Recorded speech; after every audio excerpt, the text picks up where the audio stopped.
Hello Gopal, கேக்குதா?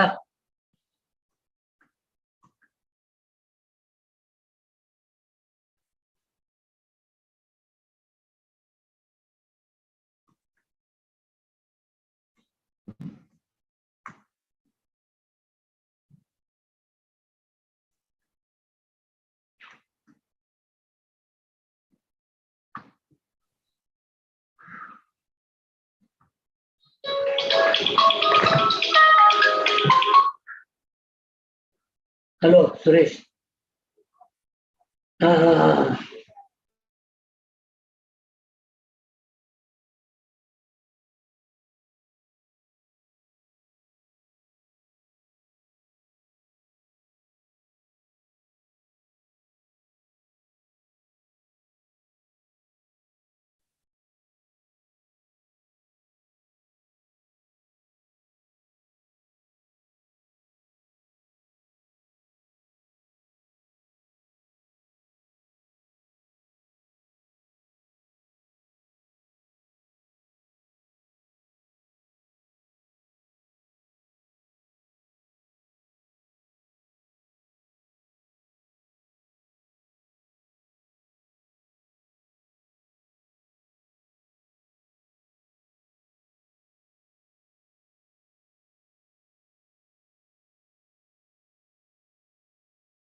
Morning, Mr. Hiker. Thank you for joining us. Good morning, Rangasan. Thank you for joining us. Yesterday also the program went off well. A lot of participated. Thank you. Our President Kohayama-san was also there. I was busy yesterday, and my brother-in-law passed away about a week back. And I was busy. Oh my God. Yeah. So, a lot of. You see, we are still on live. I'm sorry. I'll come back to you on this thing. I'll call you on the phone, Riker-san. Yeah. Because still it is going on YouTube live. So I didn't see that. I'm sorry.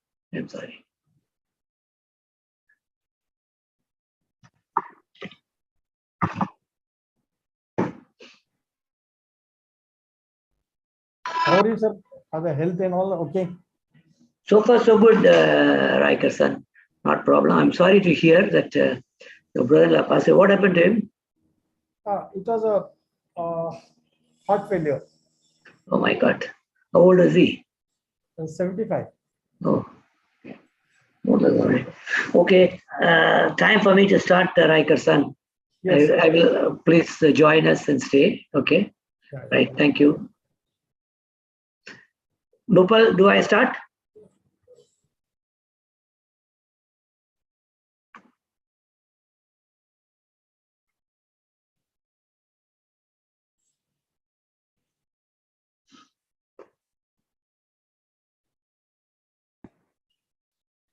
Hello, Rangasan. Good morning. Ohayou gozaimasu. Ohayou gozaimasu. It's time to start.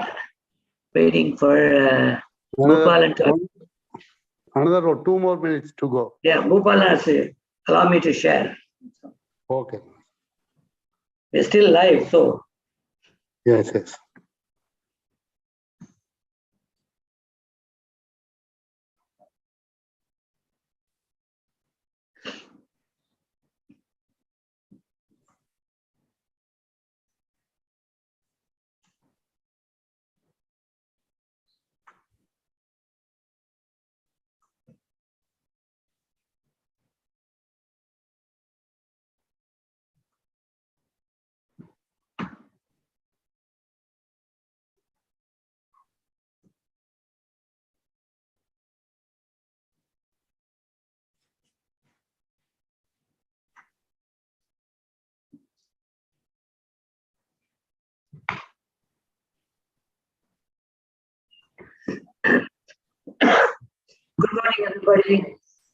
Good morning, everybody. I'm Ranganathan here. Thank you all for joining me today. Today we are going on the fourth presentation on Japanese stamps for commemorating the 70th year of Japan in diplomatic relationship. Okay, today's topic will be a theme. We are doing it on one theme per week, 50 themes. So today we'll be doing Japan war and peace stamps plus Japan occupation stamps. These are two things I'll be covering today. If you look at the history of Asia, almost every country in Asia was colonized by European countries, first Australia, New Zealand, everybody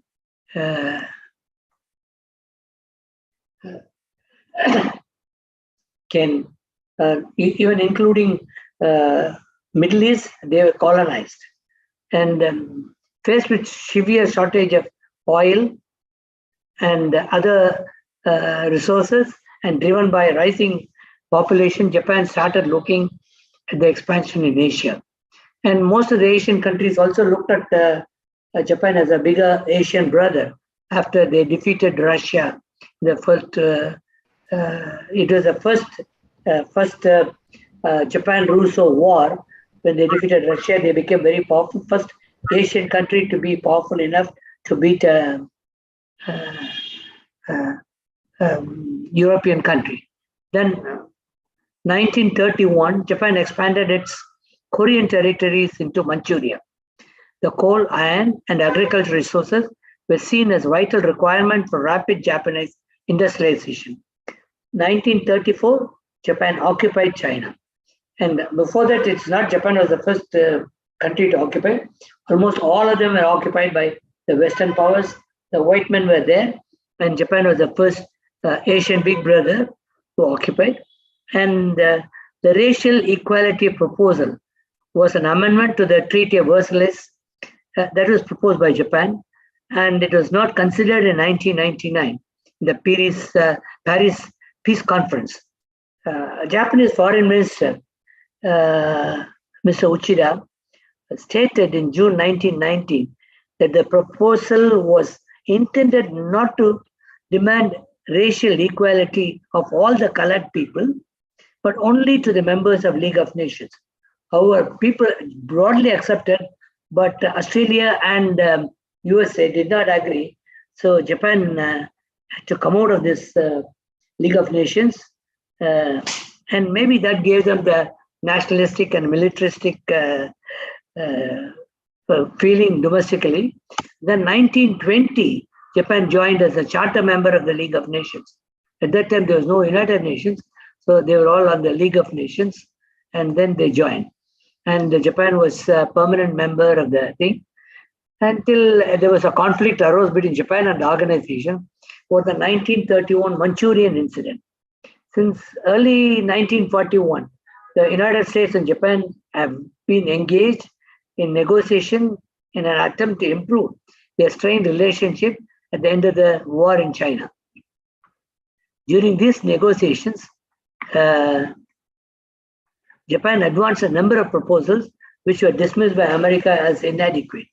At the same time, United States, United Kingdom, and Netherlands engaged in secret discussion for joint defense of their territories because they occupied almost the entire Asia in different places. And at the back of Japan, though Japan was talking to them, they were still doing it at the back. And in the event of a Japanese attack against any of them, these three countries, any of the colonies that they have, they want to come together.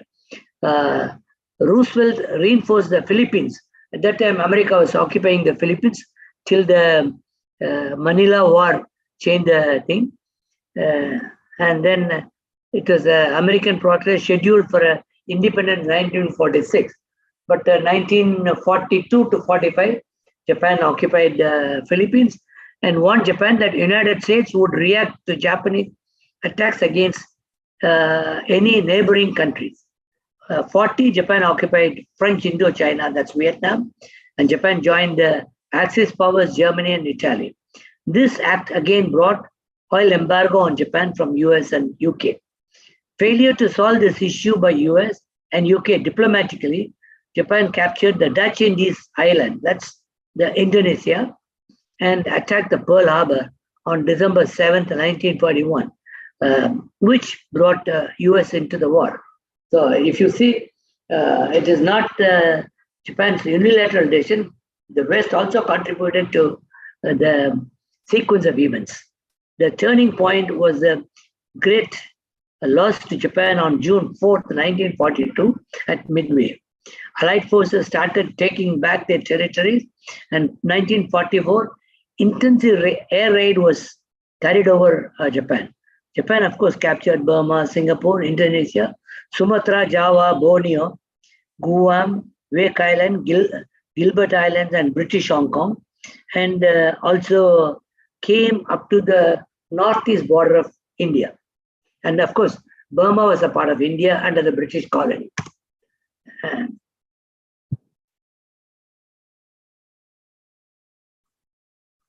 And then,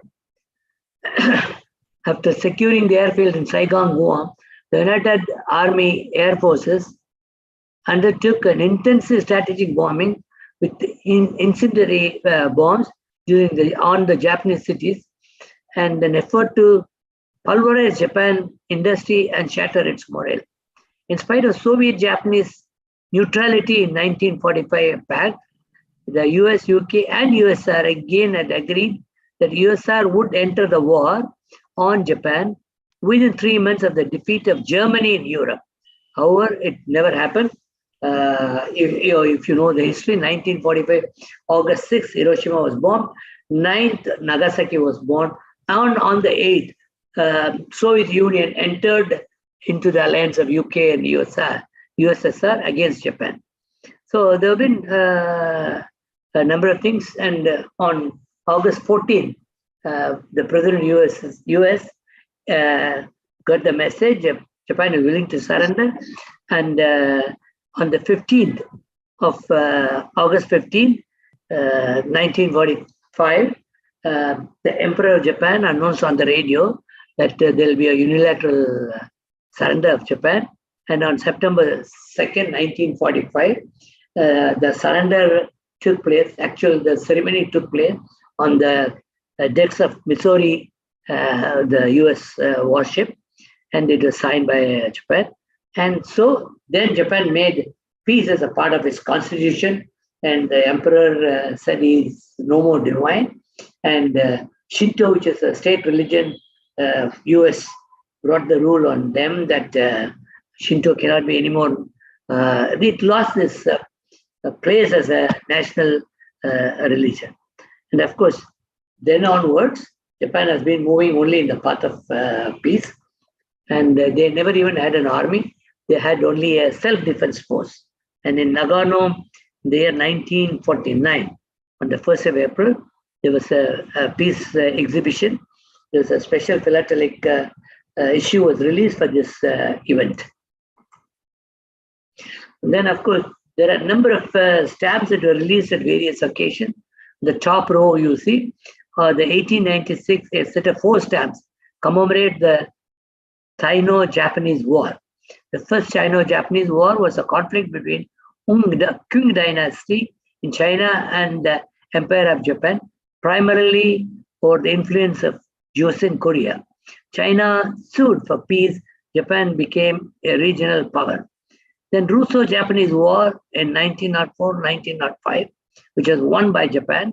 Victorious Japan forced Russia to abandon its expansion policy in the East Asia and became a first Asian power to win over a European power. These 2 stamps were released especially for them. And then these stamps were released for the Japan's victory in Singapore, taking it over from the British.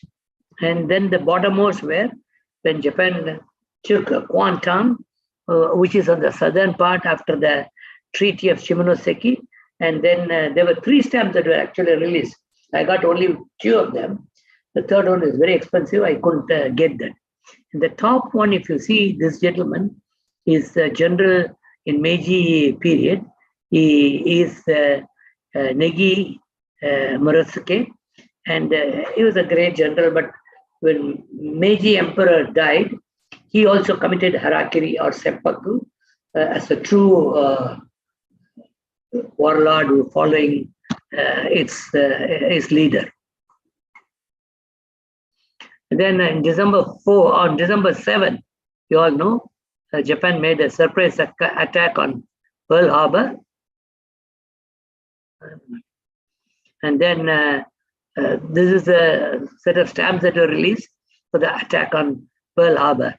On December 8, 1942, the first anniversary of Great East Asia War, or called the Pacific War. For that, the first anniversary, these 4 stamps were released. You could see the Dow symbol of peace was there on the thing. Then 1919. This is the 1919. The Dow is there. That's a 1919 restoration of World War I peace. The 4 on the top and the 2, they were for the surprise attack on Pearl Harbor. 9th December 1951, signing the Japan peace treaty at San Francisco. And then that's what India didn't want to sign along with others. So we signed in 1952 separately, because we always carried a separate relationship with Japan. That's why this year becomes the 70th year. And on 1st August, the 50th year of 1995, 50th anniversary of peace, or the 50th anniversary of United Nations. It had again 3 stamps released by Japan. The first day cover, of course, this first day cover, he himself has written first day cover the thing, and this is on the 9th September 1951, first day cover for signing the Japan San Francisco Peace Treaty. And then this again, there's a US warship called US Black Hawk, which was in Kobe in the year 1934. It was almost, it had to become a part of the war in 7 years' time. And Admiral George Dewey, hero of the Battle of Manila Bay, and the first 4-star admiral with the title Admiral of Navy. The cachet was posted aboard the USS Black Hawk, and it is stamped there as a Black Hawk. So that has got a value because the stamping of the thing in Kobe, when in 34 it joined, much before the war, this US ship was in Kobe. It was signed on the first day in Kobe. So that's a historical thing. And then the Pearl Harbor, the moment the Pearl Harbor was there on the December 7, 1941, many countries didn't know what to happen, but later on, as years passed, there's a small nation.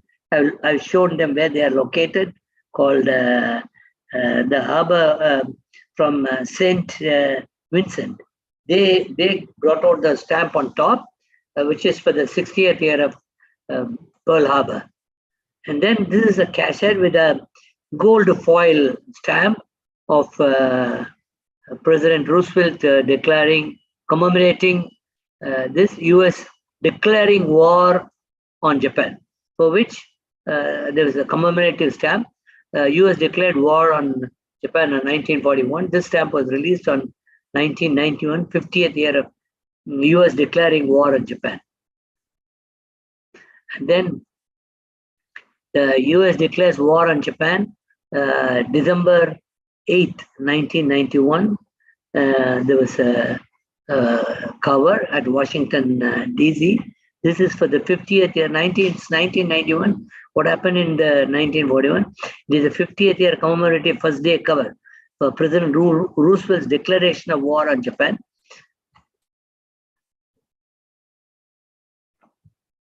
And then the bottom one is the 50th year commemorative first day cover of US bombing of multiple targets in Japanese Empire in November 1944.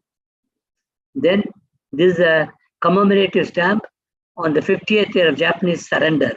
It's a first day cover. And if you see this picture down below, this is the Iwo Jima, and then raising the American flag over the Mount Suribachim in Iwo Jima on February 23rd, which is a photograph by a very famous from the Associated Press, resulted in one of the best known photographic images. And there was also a movie on Iwo Jima, and it's a very, very tiny, if you look at this picture, Iwo Jima is like a dot in the whole thing. It's but it became a very important thing, and it's about 760 miles or 1,220 kilometers southeast of Tokyo. And then Japan was planning, because from the northern Japan to northeast of America, Japan wanted to send this. There was already these air balloons were there. People, Japanese have used it for reconnaissance over US. And the Japanese have been using balloons since 1800.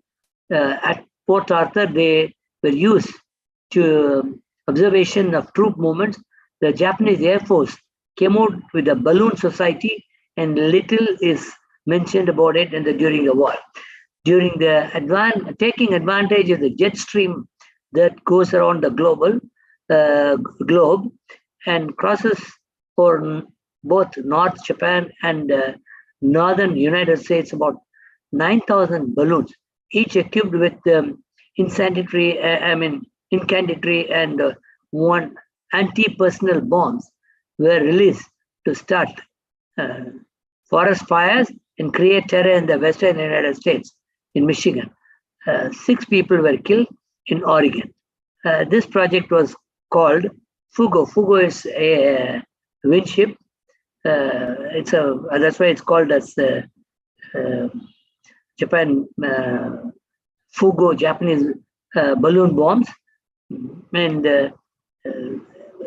it is controlled by Major General Kusaba. And considering the massive damage from natural fires in 2000, this is a serious threat, and that's why this stamp showing that has been released. And of course, if you look at the thing, this is something we need to understand. In July 1937, the Second Sino-Japanese War broke out. However, the Chinese government never surrendered completely, and the war continued almost till 1945.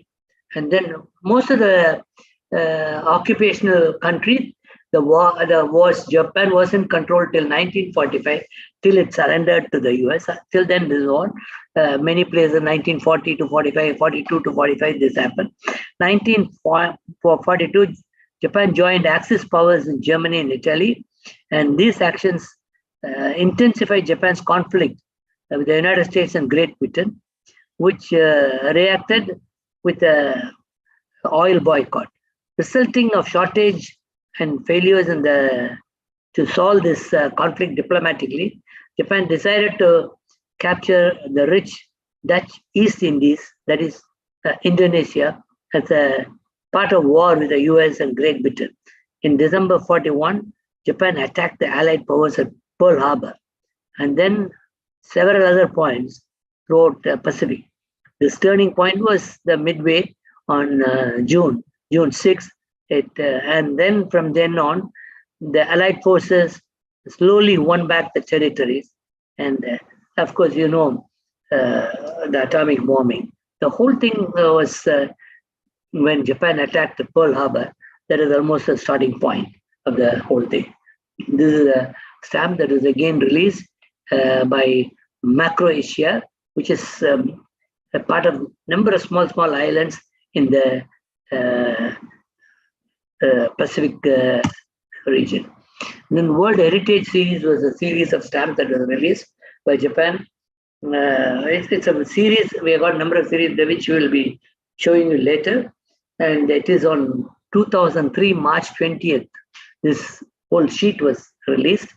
And later on, I'll also show you some of the first covers of this. And then China released 4 stamps showing atom bomb on a Chinese stamp and saying it wrote in Chinese, no more atom bomb. These 4 stamps were released by China since it had an atomic bomb also on this. So I thought it has got a philatelic value introduced here. Now, we were on top, you see the Japanese pilots who were called also kamikaze pilots who committed sacrifice for their country by dive bombing into the American ships' funnels. Now, bottom you see 2 stamps. One on the left is a stamp from Hiroshima and another one from Nagasaki. Now, 1945, these 2 places were bombed. That is in August 6 and August 9. Now, after 5 years, to commemorate the 5 years of the bombing of these 2 cities, these 2 stamps were released. Then, of course, atomic peace dome was created in Hiroshima. That's a picture of Hiroshima peace dome. And also there's a beautiful museum which explains the amount of suffering Japan and Japanese people went through at that time. So now, Dominica, again, a very small country in Caribbean, that brought out a stamp, and stamp is inlaid into the souvenir sheet for the atomic bomb, the Pacific on December 7th, 1941 to 1991, the 50th anniversary of Pearl Harbor. And again, down below is a postcard, which is called the Victory Postcard, dated the day of Japan's surrender. September 2nd is what it is, the date it is there. And this is a very interesting stamp. Now, this is a 30 cent. If you see these 4 set of stamps, first day issue and cancelled, on the top you can see atomic bomb, the cloud, the white mushroom cloud is there. This is a stamp that was made in US, and this is the first day cover. And this was supposed to be released, but the president US at that time, Clinton, did not agree to this. He said we cannot release any stamp on the atomic explosion, and then he forced the United States Postal Department to withdraw the stamp. And of course, Clinton was responsible for the stamp not being released. So afterwards, it went behind circulation. On 1994, the 50th anniversary, they released the stamp on the on board of the U.S. vessel called what's the name of the vessel? Sorry, I'm so.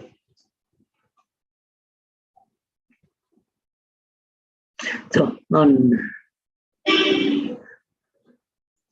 you once again, let me get carrier Carl Vinson. Carl Vinson was the name of the carrier, which I'm showing you down below. That was in Honolulu, Hawaii, that the stamps were on board release first, but later on it was stopped by President Clinton.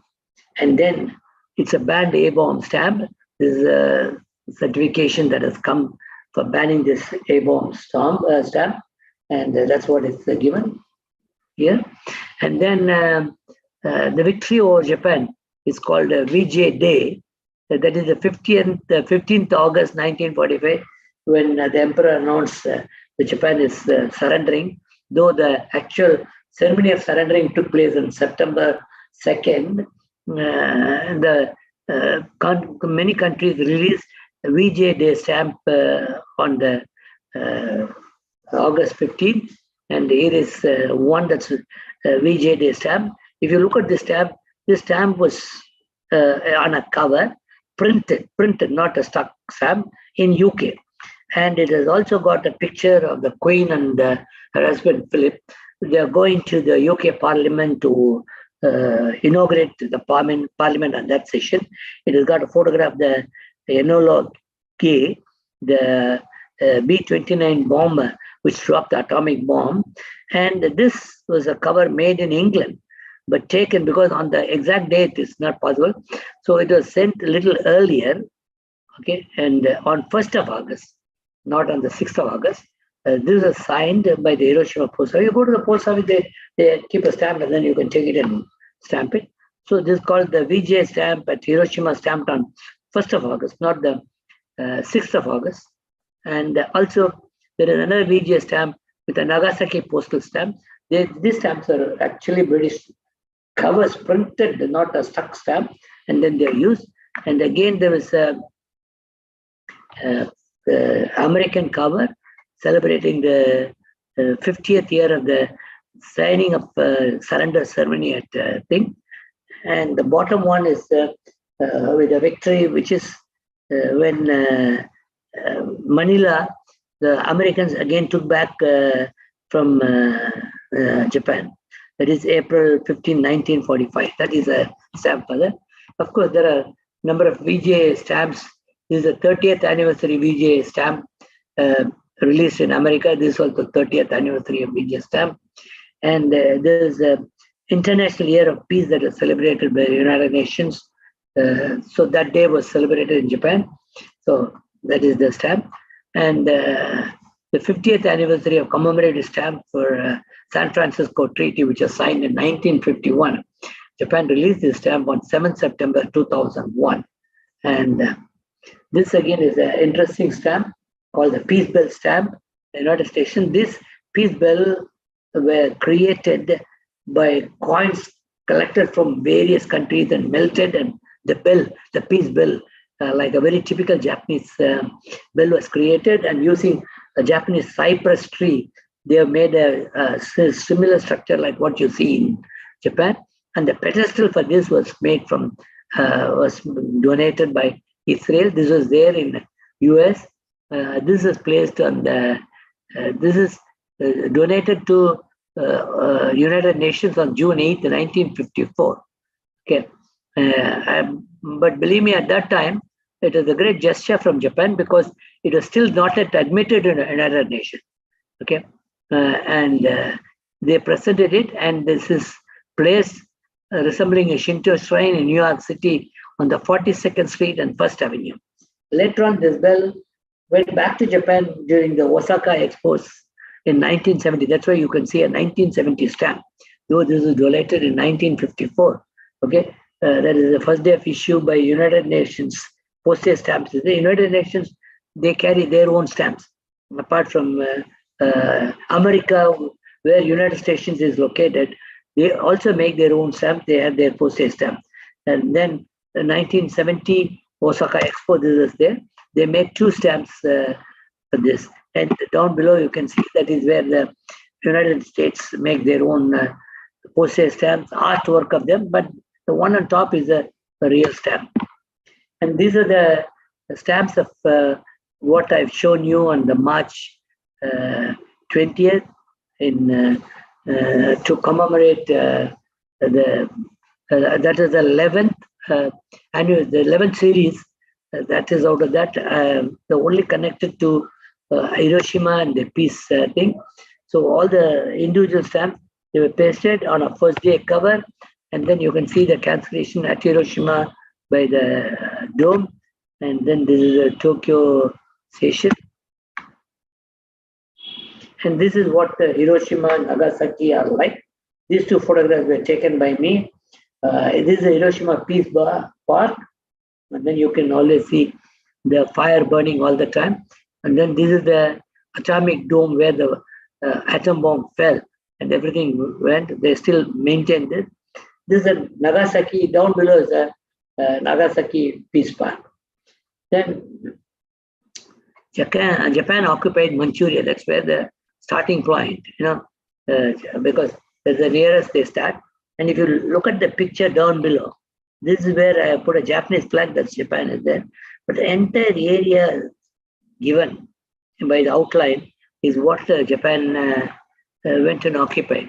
And most of them looked at Japan as an elder brother, not as a occupier for a, because they were all, anyway, all the countries were occupied by the Western powers. And then Ryukyu Islands, which is today is called Okinawa, the largest which Okinawa was occupied by US forces. And then Japan issued occupation stamps in Korea, Manchuria, which is a solidified puppet state called Manchukuo. And there are three types of occupational stamps. I'll show you them. One is Japanese stamp, which is overprinted with a country which they are occupying. Like Korea, I'll show you the next one, the stamps which Japan has put the kanji, and that is being used in Korea. Second, stamps like what they use in Burma, they were printed by Japan with the Japanese katakana words showing Burma, but actually the pictures of what is happening in Burma. And third one, the current existing stamps of that country with the overprinting by the Japanese, the occupational forces. So Japan occupied Manchuria after 1904, 1945, Russo, that's the first Russian war. While League of Nations observers condemned Japan's governing Manchukuo, Japan quit the League of Nations and joined hands with Axis powers. Axis is Japan and Germany and Italy. Now, if you look at this, one thing is many of the Western occupying nations, after they decided to give freedom, like India, which has got divided into Pakistan and India, thanks to the brilliant idea of the British. Korea became North and South Korea after the Japanese leaving them. the Russians taking over the north and then the south by the US. So that way, if you look at these stamps, they're all Japanese stamps, but they're all overprinted with a small, in vermilion ink, they are printed. That's to show the stamps are Japanese occupation stamps, which are printed there. Now, if you look at this occupation stamps in different territory, these are the stamps. You see, there are two different types of stamps here. One, their own old stamps that are there, but with a overprinting.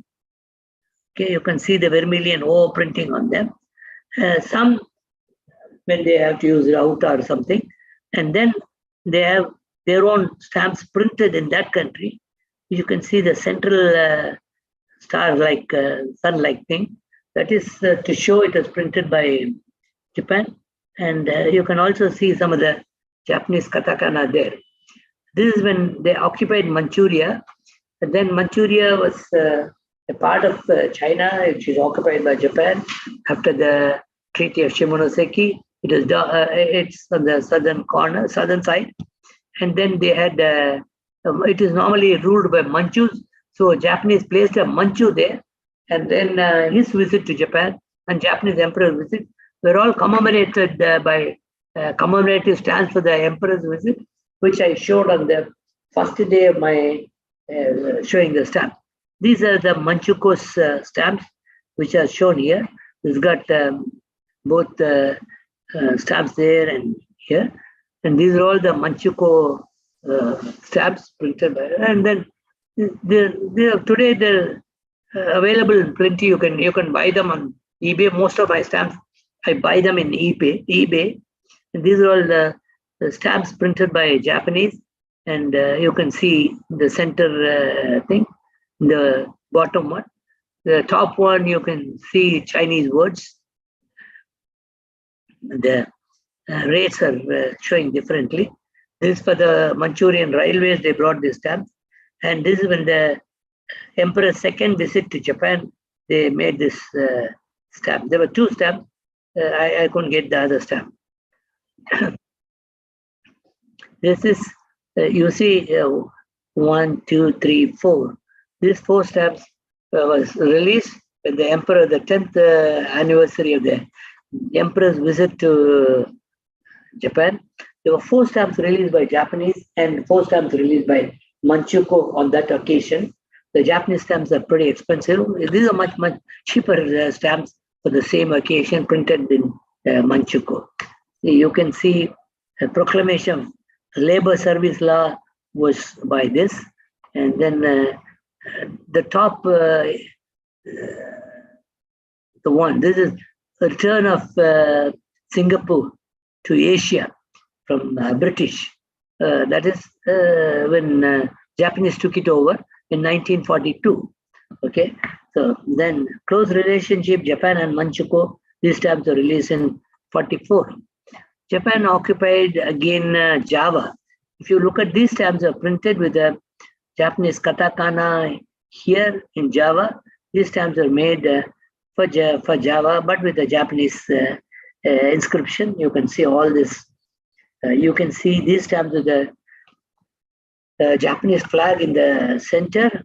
So these are the stamps that are there. Japan occupation of Indonesia refers to the period. Almost all the occupation is 1942-45 during the World War II, when Empire of Japan ruled Indonesia until 1942. And then Indonesia ruled by the Netherlands and was known as the Netherlands East Indies. In November 41, they had a religious group that was governing that country, but they were afraid that they may be under a war threat. So they went and told the Dutch people, but they didn't bother about it. On the night of January 10 and 11, 1940, the Japanese attacked, and then they took there are 2 places they attacked and they took the thing. Now, actually, General MacArthur had wanted to fight and then go back there and allied the thing. but he was restrained by President Roosevelt. So Japanese occupation continued almost till 1945, when actually people in Indonesia looked at the Japanese as the elder brother who has come from Asia to liberate them from the white men. They also occupied Sumatra. These stamps were released when they occupied Sumatra. This is an occupation stamp for Sumatra. And then Malaysia was also occupied. And then the Strait of the Malaysia occupied, Singapore occupied, so that entire region was occupied. These are the stamps that were released for Japanese occupation of Malay. And this is Burma. Burma was part of, it was using Indian stamps. Actually, Burma, it had its own stamp, also Indian stamp. Burmese can also use Indian stamp. So it was, you see, for over the 120 years as a part of British Empire, Burma enjoyed a well-organized postal service. Okay, this is called, though technically part of India, Burma was a country many collectors of philatelic writers dubbed this part as a India used abroad. It's a way. And then when you can see when Japanese occupy, the stamps have got on the top you have the katakana written, bottom is the way the Burmese do their agriculture. So you can see these are all occupied stamps, all written in Japanese katakana. Now, this is where I would like to spend some time, apart from the Burma stamps. This is called the Azad Hindustans. You all know Azad is freedom, freedom India, or free India stamp. Now, if you look at the history, India had a great son. His name is Subhash Chandra Bose. Even today in Tokyo, there is a place in a temple, you can see Subhash Chandra Bose statues there. Okay. Now, a set of 10 stamps were printed by the Germans in 1943 for the Indian National Army, headed by Subhash Chandra Bose. Okay, Subhash Chandra Bose, as you all know, he went to Germany. Okay, because he wanted to fight the British, and he wanted to fight the British in a different way than what Gandhiji was fighting. Gandhiji wanted to be a very passive movement, whereas Subhash Chandra Bose thought we have to fight a war against the British and then drive them out. Now, he wanted help from external forces because in India, he knew that he was wanted a person. He went to Germany. These stamps exist both in imperfection and perforated. That imperfection means there's no perforation, only on a plain sheet.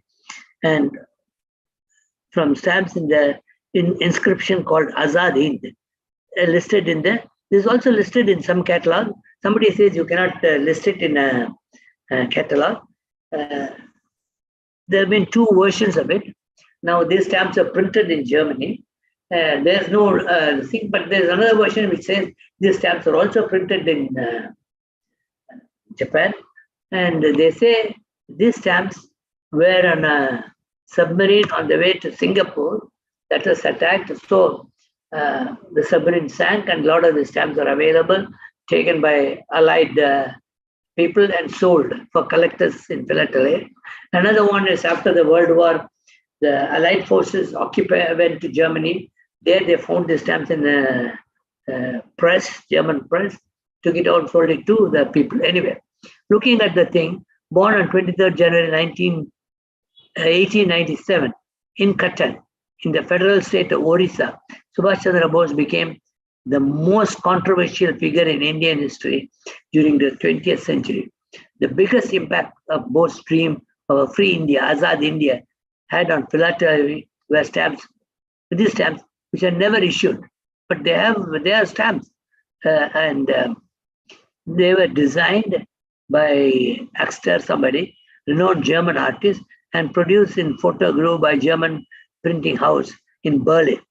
They were indeed as charity labels as a benefit of Indian living. the Indian force that is there. Bose disagreed strongly with Mahatma Gandhi about latest passive resistance policy, which Bose felt did not lead the ultimate goal of expelling British from India. That is the idea. He escaped from British and went in to obtain Hitler's support in India's liberation. The Nazis welcomed any opportunity to create problems to England and negotiated with Stalin for permission to let Indian rebel pass through the Soviet Union on his way to Germany. During the summer 1941, before the German invasion to the Soviet Union, and of course he went into Germany. Once in Germany, Bose was granted permission to visit prisoners of war and create an Indian National Army, INA. Neither Hitler nor Mussolini of Italy were prepared to support Bose in his work for liberating India, but gave him all the same moral support. But Bose was not happy with the moral support. He wanted to fight them, and he didn't want to stay put in Germany. He wanted to move, so he thought he will go to Japan to get a lot of support. So he approached the military attaché in Berlin, Major Yamamoto, with a wish to be transferred to the Far East, and he left Germany on 8th February 1943 on board of a submarine bound for Asia. But of course, in a Japanese submarine, unless you are a supreme commander or more than a general, you cannot board that submarine. So Subhash Chandra Bose was given more than a general of the INA army, so that designation will allow him to board the Japanese submarine. He came on the German submarine, which is moving below the British ships, and then he went into Sumatra, and then from there he flew into Germany to Sumatra by submarine, and then he came and then moved into a Japanese submarine, went into Sumatra, and then flew into Japan. That's how he got transferred into. Of course, in Japan, was warmly welcomed by Japanese Minister of the War, General Tojo, and was granted an unconditional support, including declaration from the Japanese Parliament concerning the Japanese support and on the liberation of India. That is after due time under Japanese administration. Bose happily accepted this condition so that they fight the war. Japan occupies after some time, it will be handed over to Bose. That is the condition. On the other hand, Japanese proposed Bose as a president to be for the Indian liberation movement.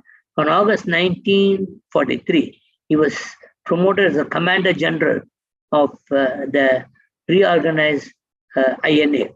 Now, when they want to occupy India, they wanted stamps. So that's why these stamps are prepared. After World War II, Bose planned to go to Tokyo. However, his plane crashed on 27th August 1945 in Taiwan, and Bose survived the crash only one day. He died at the hospital, which is still under a lot of disputes in Taipei, on the 28th August 1945. After the war, a considerable amount of Azad Hind labels were stolen by the Allied soldiers from the German printing house in Berlin and put on circulation for philatelic movement. That's how this Azad Hind stamps, they become a very valuable thing. Then, of course, Philippines was under British, American rule, American colonized. The British, the Philippines expected Japanese to come and attack them by the seaside, but they were not prepared for the war on the land side. They were not ready for a jungle warfare, and Japanese took them by surprise. Then they got a number of stamps. You can see on the top, you got stamps printed by Japan with the katakana on Philippines. Bottom is the old Philippine stamps. Both are there during the occupation period. These are the first day covers. The dates can show you that they are occupied period in Philippines. First day covers. These are all the Philippines first day covers. Then in China, they occupied China. Now, occupying China is a big, large area. And then even in during 20s, Japanese became increasingly distrustful of civilian party government. Okay. In 1920, the Washington National Conference allocated to Japan a smaller naval tonnage than that is allowed. You see, the number of ways Japan was pushed to a corner. They had to take it to war to find their place. Between 1925 to 28, Chinese nationalists under the banner of Nationalist Party had begun to unite all the Chinese far-flung regions under this nationalist movement. Japan's military feared that a unified China under nationalist government would block Chinese territorial expansion in Manchuria, where Japan had a massive commercial interest and achieved a significant political influence also. Japanese militaries demanded action in the imperial government to block Chinese nationalist movement reaching Manchuria. The militant Prime Minister Tanaka, responded by sending Japanese troops to China's Shantung province in 1928 to block the union of Manchuria with the Chinese national. Japan during this occupation issued stamps for the occupation territories in different places, different territories they have. This is from the Mekong. I'm sorry, the Chinese names won't enter. And these are all Chinese stamps overprinted. You can see all the overprinted. That means they're occupation stamps. Maybe the same face of somebody there, and then the value is different. These are all stamps in China.